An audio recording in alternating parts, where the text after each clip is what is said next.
আসসালামু আলাইকুম ওরহমতুল্লাহি ওবারাকাতু। সম্মানিত দর্শকবৃন্দ, বন্ধুরা যাহারা কোয়েল পাখির ছানা প্রতিপালন করেন তাদের উদ্দেশ্যে আজকে আমার এই ভিডিওটি তৈরি করা। বন্ধুরা, কোয়েল পাখির ছানা এই শীতকালীন সময় বেশিরভাগই মারা যায়। শীতকাল এলেই অনেক খামারি ভাইদের সবচেয়ে বড় একটা সমস্যা হয়, তাহলে বাস্তবিক পক্ষে কোয়েল পাখির ছানা মরে যাওয়া। আজকের এই ভিডিওতে আমি আপনাদের দেখাবো শীতকালে কোয়েল পাখির ছানা A to Z সম্পূর্ণ নিয়ম পদ্ধতি। ভিডিওটি শেষ পর্যন্ত দেখলে ইনশাল্লাহ আর ছানা মরে যাবে না, ইনশাল্লাহ এটা 100% সিউরিটি। চলুন বন্ধুরা, শুরু করছি। ইনকিউবেটরের থেকে যখন কোয়েল পাখির ছানাগুলি বের করবেন, বের করেই আপনার ঠান্ডায় রাখবেন না, কখনো ঠান্ডা দেবেন না, ঠান্ডায় দেবেনই না একমাত্র। তারপর আপনার 6 থেকে 8 ঘন্টা পর্যন্ত শুকাতে দিন। ছানা পাখিগুলি ভিজা অবস্থায় কখনো ঠান্ডাতে রাখবেন না। এরপরে ব্রোডার যে লাইট আছে আপনার, তা আপনার অন্ততপক্ষে চেষ্টা করবেন 1 ঘন্টা আগে আপনার ওটাকে সুন্দরভাবে জ্বালিয়ে রাখা, যাতে করে ভিতরে গরম তাপ থাকে। তারপর আপনার ওখানে স্থানান্তর করুন পাখিগুলি, ছানা পাখিগুলি। অবশ্য ভুল করবেন না, ভেজা অবস্থায় ঠান্ডা জায়গায় কখনোই রাখবেন না। যদি কখনো ঠান্ডায় রাখেন, কোয়েল পাখির ছানা পাখিগুলি ফুটে আসার সাথে সাথে নিশ্চিত মনে রাখবেন তা মৃত্যু ঘটাতে কেউ ফিরাতে পারবে না, আল্লাহ না করুক। এবার আসুন বোর্ডার সেট আপ সম্পর্কে সবচেয়ে গুরুত্বপূর্ণ আলোচনা করি। তাপমাত্রা চার্ট মোতাবেক আমি যেভাবে বলে দিই এভাবে করবেন, ইনশাল্লাহ কোনোদিন সমস্যা হবে না। কমপক্ষে বোর্ডারে যখন বাচ্চা দেবেন, ইতিপূর্বে বলছি, কমপক্ষে 1 ঘন্টা পূর্বে বাতিটা অন করে দেবেন।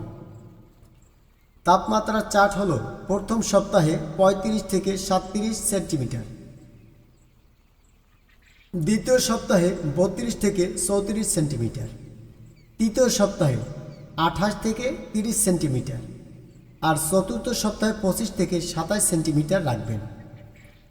আর হিটার বাল্ব যেভাবে ব্যবস্থাপনা করবেন সেটা হলো 60 পাওয়ার থেকে 100 পাওয়ার বাল্ব সংখ্যা অনুযায়ী আপনি দিতে পারেন।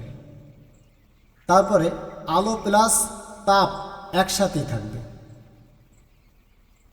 মনে রাখবেন কিছু কিছু লক্ষণ, ছানা যদি জটলা ধরে অর্থাৎ একত্রিত হয়ে একে অপরের সাথে মিলেমিশে একদম ঘেঁষে মানে কোলাকুলি অবস্থায় থাকে, তাহলে মনে রাখবেন তাদের ঠান্ডা লেগেছে বিদায় ওরা জটলা বেঁধে রয়েছে, জটলা ধরছে। এই জন্য জটলা ছাড়াই দেবেন। পলিথিন অন্তত একটা যে কোনো একটা খড়ি বা লাঠির মাথায় বেঁধে ওটা দিয়ে আপনার হালকা নাড়াচাড়া দিলে ওই জটলাটা ছেড়ে যাবে। আচ্ছা, ছড়িয়ে থাকলে যদি দেখেন পাখিগুলি ছড়িয়ে থাকে, এর আলামত হলো আপনার তাপমাত্রা ঠিকঠাক আছে, এই জন্য ওরা আলাদা আলাদাভাবে ছড়িয়ে ছড়িয়ে সুন্দরভাবে আছে। যদি দেখেন হাঁপায়, তাহলে মনে করবেন কি যে বেশি গরম লেগে গেছে। বাচ্চা ছানা পাখি যদি হাঁপাইতে থাকে তাহলে মনে করবেন বেশি গরম লেগে গেছে, তাহলে আপনার তাপমাত্রা কমিয়ে দিতে হবে। বিশেষ করে এই তাপমাত্রার ব্যাপারে আমি যে কাজটা করে থাকি, আমি আপনার বোর্ডার করে থাকি সুন্দরভাবে চতুর্দিকে আপনার এই যে হার্ডবোর্ড রয়েছে, হার্ডবোর্ড দিয়ে ক্লিপের মাধ্যমে জোড়া লাগিয়ে গোল করি। এরপরে নিচে আপনার পলিথিন বিছিয়ে দিই। পলিথিনের উপরে দেখা গেছে আপনার আমি অন্ততপক্ষে তুষ অর্থাৎ ধানের যে খোসা আছে সেই খোসাটা আমি বিছিয়ে দিই।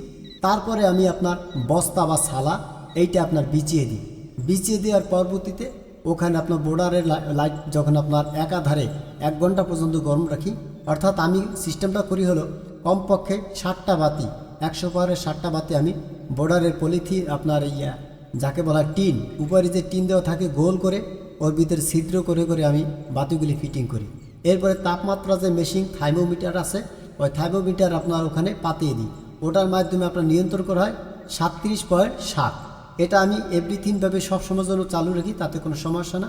যখন আপনার পর্যাপ্ত আলো আপনার পাখি যতটুকু পরিমাণে আপনার গরম প্রয়োজন রয়েছে ততটুকু গরম হয়, সাথে সাথে অটোভাবে ওটা কী হয়ে যায়, বন্ধ হয়ে যায়। আবার যখন ওদের তাপ প্রয়োজন হয় তখন ওটার সাথে সাথে আবার তাপ দেওয়া শুরু করে, অর্থাৎ বাতিগুলো আপনি ইচ্ছা জ্বলে ওঠে। এই অটোমিটারটা আপনার ক্রয় করতে পারেন আপনার যে কোনো অনলাইন থেকে, ইনশাল্লাহ সার্চ দিলে আপনারা আপনার ফেসবুকের মাধ্যমে আপনারা অনলাইনভাবে অর্ডার দিয়ে আনতে পারেন। তো যাই হোক বন্ধুরা, এরপর আসুন পলিথিন ও বাতাস চলাচল। যদি পলিথিন দেন চতুর্পাশ দিয়ে তাহলে কীভাবে কী করতে হবে, চারপাশে পলিথিন ঘেরাও করতে পারেন, চারপাশে পলিথিন ঘেরাও করতে পারেন, উপরে 4 থেকে 6 ইঞ্চি ফাঁকা রাখবেন, কেননা বাতাস সরাসরি আপনার বাতাসগুলি এক পাশ দিয়ে আসবে, আরেক পাশ দিয়ে বের হয়ে যাবে, সরাসরি ঠান্ডা বাতাস লাগবে না তাদের গায়ে। যেটা নিষেধ, পুরো বন্ধ করবেন না, অর্থাৎ একদম মানে পরিপূর্ণভাবে আপনার ওই আপনার 4 থেকে 6 ইঞ্চি আপনার ফাঁকা রাখতে বলছে। এই জন্য যদি আপনি ওটা আটকে রাখেন তাহলে ওরা নিঃশ্বাস ছাড়তে পারবে না, দম বন্ধ হয়ে যাবে। এই জন্য পুরোপুরিভাবে কী করবেন না, পলিথিন দিয়ে যদি ঘেরাও করে তাহলে পরিপূর্ণভাবে দেবেন না, তাহলে ওর দম বন্ধই মারা যাবে। আচ্ছা, এবার আসুন খাবার ব্যবস্থা নিয়ে একটু আলোচনা করি। খাবার ব্যবস্থার মধ্য থেকে আমি যে খাবারটি খাওয়াই থাকি আমান ফিড, অর্থাৎ আমান ফিডের যে স্টার্টার আছে ওই স্টার্টার খাওয়াই। অবশ্য কোয়েল পাখি স্টার্টার ফিড যদি আপনার মার্কেটে থাকে, আপনার কাছে আপেজেল থাকে, তাহলে এটাই সবচেয়ে বেটার। স্টার্টার কোয়েল পাখি স্টার্টার ফিডটা আপনার খাওয়াবেন, 24 থেকে 26% প্রোটিন ওইটা খাওয়াবেন। 1 থেকে নিয়ে 14 দিন পর্যন্ত এটা খাওয়াবেন। আবারও বলছি, ফিড খাওয়াবেন 1 থেকে নিয়ে 14 দিন পর্যন্ত। কোয়েল স্টার্টার ফিড 24 থেকে 26% প্রোটিন। আচ্ছা, তারপর অল্প অল্প করে দিবেন, প্রতি 4 থেকে 5 বার প্রতিদিন দেবেন, কি 4 থেকে 5 বার দেবেন। এরপরে জেনে রাখবেন, ভিজা ফিড কখনো দেবেন না। যদি ভিজা ফিড দেন তাহলে কি হবে, সমস্যা হয়ে দাঁড়াবে, কেননা ভিজা ফিড ওদের একদম দেওয়া যাবে না কোনোভাবে। আচ্ছা, যা দেবেন না, কি দেবেন না, পাখিকে কখনো ভাত খাবার দেবেন না, কখনো গম খাবার দেবেন না, কখনো ভুসি খাবার দেবেন না। এ থেকে অবশ্যই আপনাকে সতর্ক থাকতে হবে। বন্ধুরা, এরপর যে আমরা আলোচনা করব পানি ব্যবস্থাপনা নিয়ে। পানির ব্যবস্থাপনা কি হতে হবে এ নিয়ে আলোচনা করব। হালকা কুসুম গরম পানি দিবেন, কখনো একেবারে গরম ফুটান্ত পানি দেবেন না, কখনো ঠান্ডা পানি দেবেন না। আমি যে কাজটা করে থাকি, আমার এই পাখিগুলি লালন পালন এই জন্য সুন্দর দেখায়, ভালো থাকে। ওরা 1 বছর, পাখির বয়স অনেক দিন পর্যন্ত চলতেছে, কোনো সমস্যা হয় না, কারণ আমি ওদের শুশ্রূষাটা খুব সুন্দর করার চেষ্টা করি। হালকা কুসুম গরম পানি আমি কিভাবে করি, অর্থাৎ আমার টিউবওয়েল, আমি আপনার 57,000 টাকা দিয়ে আপনার একটা টিউবওয়েল গেড়েছি, আমরা নিজেরা গোসল করি। গরমের সময় আপনার দেখা গেছে ঠান্ডা পানি পাওয়া যায়, আর ঠান্ডার সময় আপনার গরম পানি পাওয়া যায়, অর্থাৎ এসি সিস্টেমের পানিটা।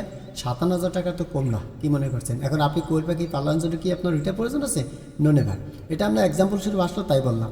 অবশ্যই আপনি কল যে কলই ঢুকতে করো, পানিটা আপনার ফ্রেশ পানি হলে ভালো হবে। এই জন্য কল প্রথমত চাপেন, ডক মতন চেপে চেপে যখন গরম পানি বের হবে, তখন ওই গরম পানি বলতে কি, ওটার যে পানিটা ওটা সহনীয় পানি, প্রত্যেকটা প্রাণীর জন্য সহনীয় এবং প্রত্যেকটা মানুষের জন্য, অর্থাৎ এক কথা প্রাণ জগৎ যাদের আছে, যা যে পশু পাখি হোক, মানব দানব হোক, সকলের জন্য আপনার একদম পারফেক্ট একটা পানি। সুতরাং না গরম না ঠান্ডা, একদম কুসুম পানি, ওটা কলের পানি। তা আমি এটাই আপনার আমার ওয়াইফ বা স্ত্রী যা বলেন মোটামুটি ওনাকে দিয়ে আমি এটা লালন পালন করাই। বেশিরভাগে আমি মাদ্রাসায় পড়াশোনা করাই, আমি শুধুমাত্র এখানে সাজেশন নামা দিই, উনি সেভাবে কাজ করেন। তো যাই হোক, দিনে আপনার 2 থেকে 3 বার আপনার বদল করবেন পানিটা। অবশ্য পানি যখন গরম হয়ে যাবে তখন পরিপূর্ণ, অনেক সময় দেখা যায় বোর্ডারের যে তাপমাত্রা ওর থেকে আপনার পানিটা গরম হয়ে যাবে প্রচণ্ড, তখন ওই গরম পানি প্রচণ্ড খাওয়ানো যাবে না। এটা আপনার 2 থেকে 3 বার করে বদল করবেন।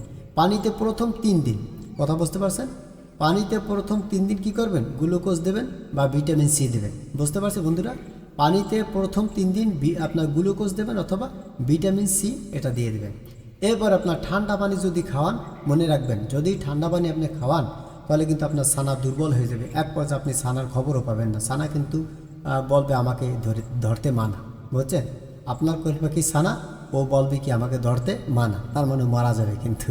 এই জন্য লক্ষ্য করতে হবে বন্ধুরা। তারপর আমরা আলোচনা করব লিটার ও পরিষ্কার সম্পর্কে। লিটার ও পরিষ্কার, নিচে খড়, ভুসি, কাগজ ইত্যাদি দিয়ে দেবেন। 2 থেকে 3 দিন পর পর আপনি ওটা বদল করবেন। যদি 2 থেকে 3 দিন পর পর আপনার বদল না করেন তাহলে ওদের যে ডাস্টবিন লিটার রয়েছে ওটা পরিষ্কার না করলে ওটা গন্ধ হবে, গন্ধের কারণে ওরা নিঃশ্বাস করতে পারে না, পরবর্তীতে নিঃশ্বাস চেপে ধরে এক পর্যায়ে ওরা ইন্তেকাল করেন। ইন্না লিল্লাহি ওয়া ইন্না ইলাইহি রাজিউন। সুতরাং কী করতে হবে, আপনাকে লিটার পরিবর্তন করতে হবে, লিটার আপনার পরিষ্কার করতে হবে বাধ্যতামূলক। এটা 3 দিন অথবা 2 দিন পর পর। যদি আপনি একাধারে পিচাসের মতন 5 দিন পর্যন্ত রেখে দেন, আপনাকে যদি বেঁধে পায়খানা ডাস্টবিনের কাছে বা বাথরুমের ভিতরে বেঁধে রাখা হয় তাহলে আপনার কী পরিস্থিতি হবে বুঝেন তো? সুতরাং এই জন্য প্রত্যেকটা প্রাণীর ব্যাপারে আপনাকে এরকম করতে হবে। আখেরাতে কিন্তু কোরআন হাদিসের আলোকে যদি বলি, আখেরাতে কিন্তু আপনাকে ধরতে হবে, কঠিন ধরা খাবেন কিন্তু। এই পাখির বদয়া কিন্তু আপনার জাহান্নাম হতে পারে। সুতরাং এই জন্য পাখি পালেন আর মোরগ পালেন আর মুরগি পালেন, গবাদি পশু পালেন, সব কিছুর প্রতি আপনার লক্ষ্য রাখতে হবে। তো বন্ধুরা যে কথা বলতেছিলাম, তাহলে ভেজা থাকলে সাথে সাথে কী করতে হবে, বদলাইতে হবে। যখন আপনার লিটার অর্থাৎ ওই মল বা পায়খানা বাথরুম যাই ওরা পোশাক করে না কেন, ওইটা আপনার পরিষ্কার করতে হবে। ওটা যদি ভিজা ভিজা অবস্থা রাখেন তাহলে সমস্যা হয়ে যাবে। আর পিচ্ছিলও রাখা যাবে না, পিচ্ছিল হলে সাথে সাথে পরিষ্কার করতে হবে। মেঝে কখনো পিচ্ছিল রাখা যাবে না। মেঝে তো বলছেন যার প্রতি ওদেরকে রাখবেন, আপনার খাঁচায় পালেন আর যাতেই পালেন না কেন, গন্ধের ভিতরে রাখা যাবে না, আর পিচ্ছিল ভিতরে রাখা যাবে না। আপনি তুষ দেন আর যাই দেন না কেন, নিচে পাড়াতনটা আপনার কখনো কি তেলাক্ত থাকবে না, পিচ্ছিল থাকবে না। পিচ্ছিল থাকলে কিন্তু ওরা হোঁচট খাবে, আর ওখানে অনেক সময় আপনার ওই নাকে মুখে আপনার ময়লা আবর্জনা লেগে গেলে শ্বাস নিঃশ্বাস করতে পারবে না, সমস্যা হয়ে যাবে। আর ওর ভিতরে যদি খাবার দেন, তখন ওই খাবারের সাথে নিজেদের মল নিজেরা খেলে এমনি অটোমেটিকভাবে কিন্তু ওরা হার্ট অ্যাটাক করে আপনাকে বিদায় নিয়ে 3 তালাক দিয়ে, তালাকে বাইন রোজি মোগাল্লা সব দিয়ে চলে যাবে, কিন্তু সাবধান। তো বন্ধুরা যে কথা বলতেছিলাম, এবার আসেন আলোর ব্যবস্থাপনা। আলোর ব্যবস্থাপনা আপনার প্রথম 7 দিন 24 ঘন্টা আলো দেবেন। কথা কি বুঝতে পারছেন ভাই বন্ধুরা? আবার বলছি শোনেন, প্রথম 7 দিন আপনার 24 ঘন্টা আলো রাখবেন, রাত্র দিন 24 ঘন্টা আলোর ব্যবস্থাপনা রাখবেন। এতে আপনি 10টা দেন আর 20টা দেন। বোর্ডিং সিস্টেম যদি করেন, বোর্ডিং অর্থাৎ আপনার ওই অটো লাইট সেটিং করেন, তাহলে আপনার যে কটা দেন, একটাও যদি 200 পাওয়ারে দেন সমস্যা নাই, কিন্তু 24 ঘন্টা দিতে হবে সিস্টেমের মাধ্যমে। তারপরে আপনার 8 থেকে 21 দিন পর্যন্ত, আবার বলছি 8 থেকে 21 দিন পর্যন্ত, 18 থেকে 20 ঘন্টা পর্যন্ত আপনার কি দিতে হবে, মানে প্রথম 7 দিন না, 7 দিনের পর থেকে 8 না, 8 থেকে 21 দিন পর্যন্ত কী করতে হবে, 18 থেকে 20 ঘন্টা পর্যন্ত আপনার বাতি বা আলোর ব্যবস্থা রাখতে হবে। শীতে রাতে আলো বন্ধ করবেন না কখনই, এটা মুখস্থ রাখবেন বন্ধু। শীতের সময় কখনো আলো বন্ধ রাখবেন না, বিশেষ করে সানা পাখি যারা পালেন তাদের উদ্দেশ্যে কিন্তু কড়া কথা। তো যাই হোক, তারপরে বন্ধুরা আমরা আলোচনা করব রোগ আপনার প্রতিরোধ ও ভিটামিন সম্পর্কে।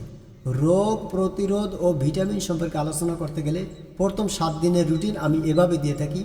দিনে আপনার একটি ভিটামিন এডি, লক্ষ্য রাখবেন, দিনে আপনার একটি ভিটামিন এডি আপনার। তারপর 3 দিনে আপনার দেখা যায় ভিটামিন বি লাগাবেন। তারপর 5 দিনে আপনার ভিটামিন সি লাগাবেন। সপ্তাহে 2 দিন ইলেকট্রিলাইট আপনার ওপেন করে রাখবেন।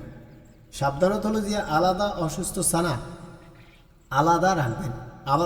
আবার বলছি শোনেন, যদি কোনো ছানা অসুস্থ হয়ে যায় তখন সেটাকে আপনার ভালো সুস্থ ছানা থেকে আপনি কি করবেন, আলাদা রাখবেন। নচেত ওটা থেকে আপনার ভাইরাস সংক্রমণ হবেই হবে, মাস্ট বি রিয়েলি অফকোর্স। সুতরাং এদিকে আপনারা লক্ষ্য রাখবেন। এবার আসুন উপসংহার ও দোয়া নিয়ে আমরা কিছু কথা বলি।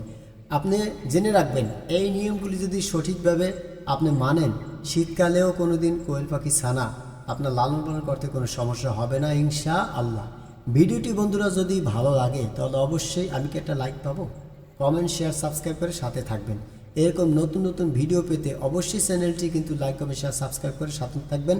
কৃপণতা করবেন না বন্ধু, কৃপণতা আমার সাথে করলে আপনার সাথে কৃপণতা কিন্তু আমি এগো করতে বাধ্য হব, এটাই বাস্তব কথা। সুতরাং এক মানুষ আর এক মানুষকে হেল্প করবেন, ইনশাল্লাহ আল্লাহ পাক আপনাকে আবার অন্যভাবে হেল্প করবে।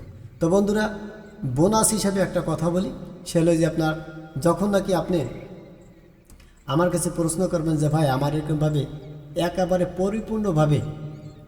পরিপূর্ণভাবে তাপমাত্রা থেকে শুরু করে একদম এ টু জেড অর্থাৎ 0 থেকে হিরো বাচ্চা লালন পালন করা পর্যন্ত, ডিম পাড়ার আগ পর্যন্ত নয়, বরং ডিম পেড়ে ওরা বৃদ্ধ হয়ে যাবে এ পর্যন্ত আপনার কাছে কোনো চার্ট আছে কিনা? যদি চান ইনশাল্লাহ আমি চার্ট আপনাদেরকে দিতে বাধ্য। এ টু জেড আমার কোয়েল পাখি আমি এত পরিমাণ সুস্থ কেন রাখি, কীভাবে রাখি, আসলে মূল কি জানেন? আল্লাহ সুবহানাহু ওয়া তাআলার প্রতি ভরসা রাখা, মালিকের প্রতি ভরসা রাখা, মানুষের হক নষ্ট না করা। যদি আপনি মানুষের হক নষ্ট করেন তাহলে আপনি যত ভালো মন্দ খাওয়াবেন, যত ট্রিটমেন্ট করবেন, কোনো কাজ হবে না। আল্লাহ পাক আপনার ওখান থেকে নিয়েই যাবে। উদাহরণস্বরূপ ডোন্ট মাইন্ড, নুনুর স্যার মাথায়, নুর সাহ বলছেন তো, প্রত্যেকের মানুষের ইঞ্জিল আছে কিন্তু, হ্যাঁ, মহিলা পুরুষ সবারই কিন্তু পুরুষ লিঙ্গ স্ত্রী লিঙ্গ স্বাভাবিক থাকে। ওই ইঞ্জিনের মাথায় এমন একটা ফোড়া দিয়ে দেবে, ওই ফোড়াটা আপনার যত সময় পর্যন্ত একটা ঘামাসির মতন ইঞ্জিনের মাথায় একটা ফোড়া দিয়ে দেবেন, পেশাব করতে পারবেন না। যত সময় পর্যন্ত মালয়েশিয়া ইটালি এদিক ওদিক যাবেন, ওই টাকা যত সময় পর্যন্ত খরচ না, যত সময় পর্যন্ত মালিক সুস্থ করবেন না, দেখবেন হঠাৎ করে আপনার টাকা সব উসুল হয়ে গেছে, আপনি সুস্থ হয়ে পড়ছেন। সুতরাং কী প্রয়োজন রয়েছে মানুষের হক নষ্ট করা বলেন? আমার কথা তিতে লাগতে পারে বন্ধু, জেনে রাখবেন। পশু বলেন না যা বলেন, কোটিপতি হবেন, কোনো কাজ হবে না, কোটিপতি আল্লাহ বানাবেন না।